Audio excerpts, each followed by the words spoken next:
Welcome to a new episode of Short Comic Introduction. Today I want to take a look at another fantasy webcomic, and before I say something, wait until the end of this video, then we can talk about that. I want to talk about, or a little bit more about, the webcomic Cut Time by Judy Jong, aka Juby.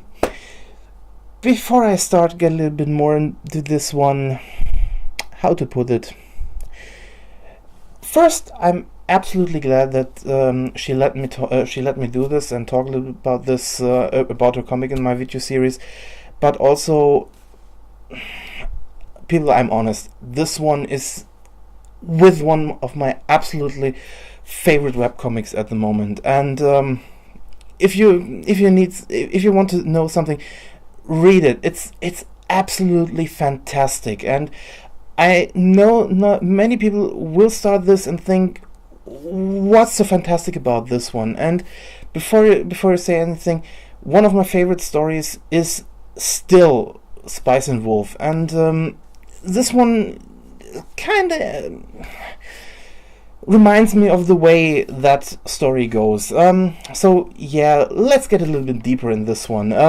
The comic itself started in October 2013, and at the moment updates every Friday. And the story of Cut Time follows the journey of Rel, and that's about it for the moment. And this is the first part where I have to say, this is something I absolutely like, and why I also like I said, Spice and Wolf. I don't want to compare these two. I just want to talk about the structure and why I love these kinds of stories. I like stories where we follow the characters and not where we have a specific goal. We know Rel has a specific goal because in the storyline she tells us some things, but we don't know what her goal is or her ultimate goal is.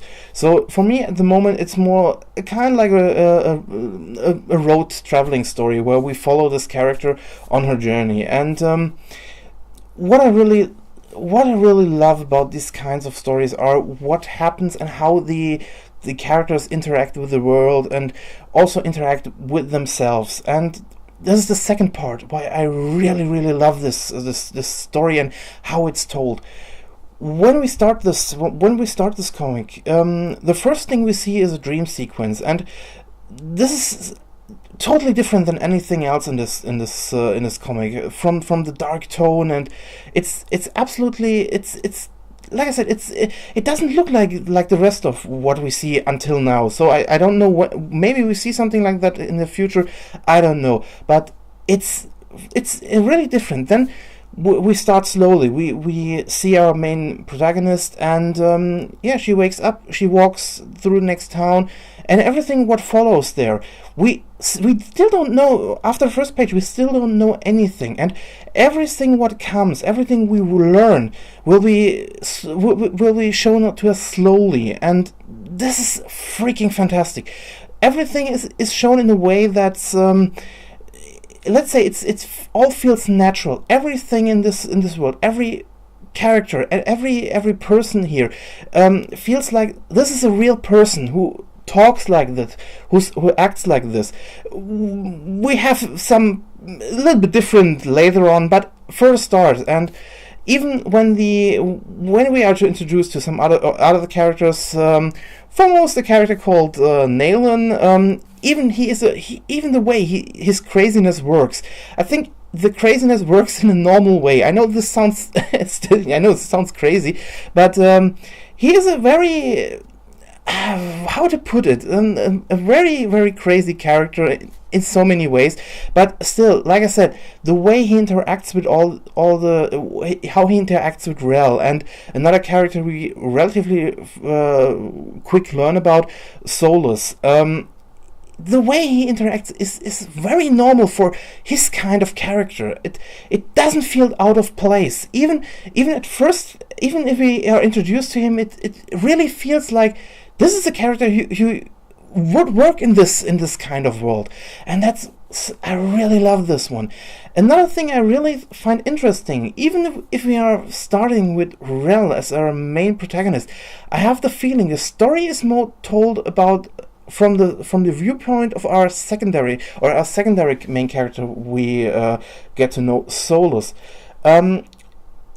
The way we see most part of it, it's like it's focused on him at the beginning. I'm not sure if this will stay that way.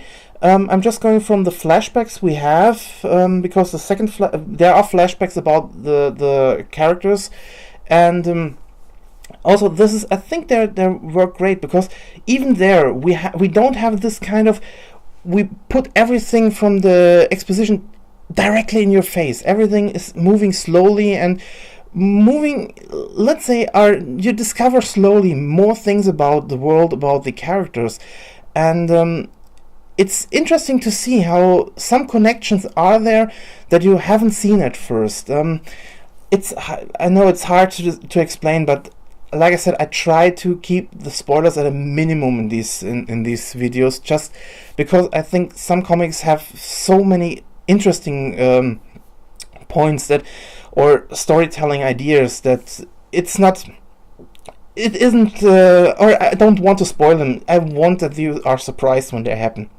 And here, I have to say, the way I haven't seen anything coming.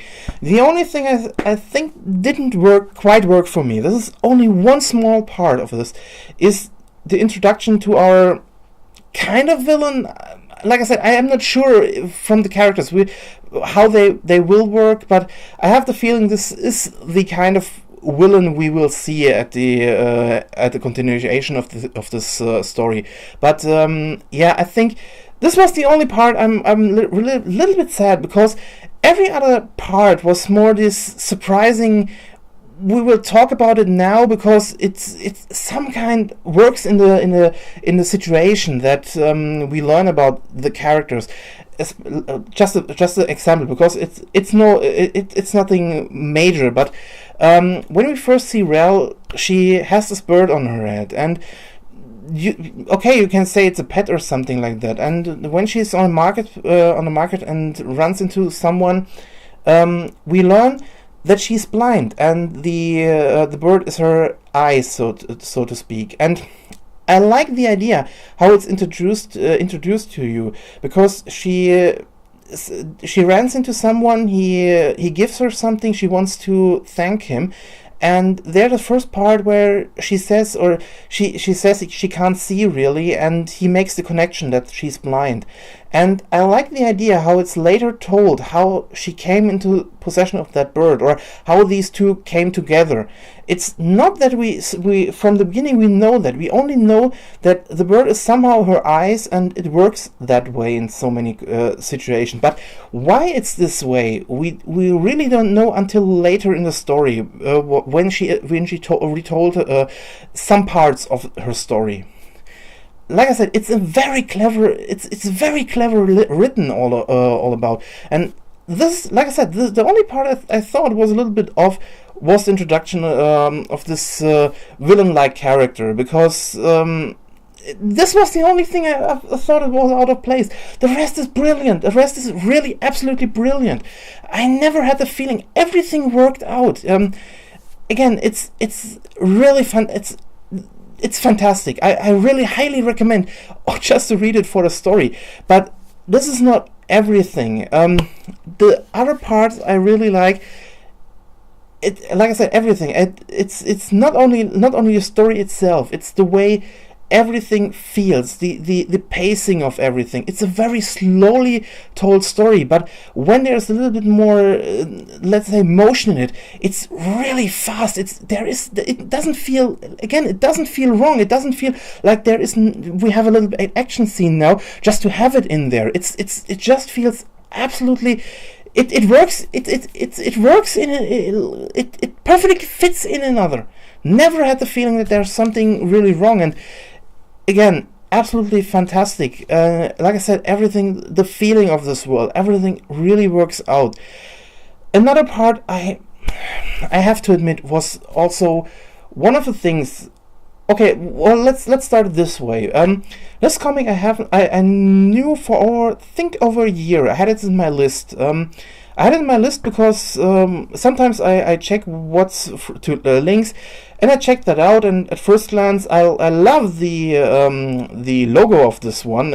It's fantastic, reminding me of the older JRPG games in so many ways. But also, I like the way the art was at first glance, and I bookmarked it. And now that I had caught up with some of the others, I choose to read this one. And the next thing I do, because I only bookmarked the main page, so mostly I land on the last page. I check. I must go to the beginning, of course. This was the other part. Let's say this way. This was the first part I knew this will become one of my favorite comics. Not that it will become one of my absolute favorite comics. And the art is stunning in so many ways. Let's just take a look at the first the cover of the first chapter. I hope you can see it. My lighting is a little bit bad now, but my God, is this beautiful! I mean it. Like it's freaking. I really love. This is one of these. Okay, I will say this one. When I have my mobile phones, my tablets, I'm always checking for new backgrounds. This is what I normally take, and it's very hard. Let's say this way: it's very hard to impress me with something I would take as a background, because I sometimes like busy backgrounds, but I need a little bit more in them. And this is one I really would put there if I didn't have some other ones at the moment. But this one is definitely bookmarked for me because I like the energy in it. I like the colors. They are not these very bright colors. I like the soft colors, the soft contours. It's absolutely fantastic drawn. And this is just, like I said, this is just the cover. And the rest of the comic also, one of the pages I think shows what I mean about the art is this one. It's very at the beginning. Just look at the details of the town under there. I don't. If you can look at it for a first glance, but every time you look at it, you see new details. It's amazing. This is really an amazing art style. Don't get me wrong. There are many art styles I really love, but this one has to be one of my absolute favorites at the moment. And believe me, this is an early page. I really mean early page. Then you don't see a big difference. They're a little bit more detailed, and I think one of the newer ones is when they get to Nayland's house. It's absolute freaking fantastic what you can see there when they get into it. It's like I said, the art it's an amazing art style. It's amazingly drawn. I just have to say there is nothing more I can say. There is nothing bad I personally can say. This is without a doubt this is my second favorite comic at the moment for so many reasons. It reminds me of it has so many things that I really absolutely love from a story I want to see. We have surprises. We don't see it or don't see them coming from a mile away. One we see from a mile away, but just a small detail. Like I said, we have an amazing art style. I love the idea from all these viewing points. I can't say anything more. Just please read this comic. I know this is normally I say recommend. This is one of my highest recommendations for the moment. All the other comics, I really, don't get me wrong, I all like them. I all read them. I like the arts. This is just one of these few, really few cases where, for me personally, we nearly reach. This is nearly perfection. Sorry to say that in this extreme way, but it's a fantastic comic. It doesn't go to my highest spot. This is still replay from by Not Important, but I would, or let's say it this way, I would put this comic parallel to replay. At the moment, these two are my absolutely favorites, hands down. I know this comic. There are a lot of people who may think they won't see what's so special about this one, and I know that some people want more action or something like that, but again, I would highly recommend trying to read it. If you're a fan of something like Spice and Wolf, definitive try it out, read it. I think you will really find that this one is a fantastic comic, and definitive. I'm sorry that I'm so enthusiastic about this one, but it's really honest. I really love, after reading it, or let's say it this way, I started reading this one, and the more I read it, the more I was sucked into this world. I was sucked into this story, from these characters. I started reading it, and there was some. After a time, I didn't know where I was, and this is one of these comics that really that sucked me there so much in that after a while I lost everything, and after looking at it, I didn't believe how late it was that I was reading this one in nearly a go, and that happens rarely. I normally check them out, click, and I stop because I have some other things to do. In this case, I really read all these chapters that are out there in one go, nearly one go. It's amazing. It's amazing how much this one had really. Yeah, I can't say anything. It's a fantastic comic, and if you are interested and if you really love this one, there are many ways to support the artist. She has a Patreon account. She has a book she's selling. Again, check out all her links. I will post the links down in the description. But really, from all the comics, if you have only one to choose.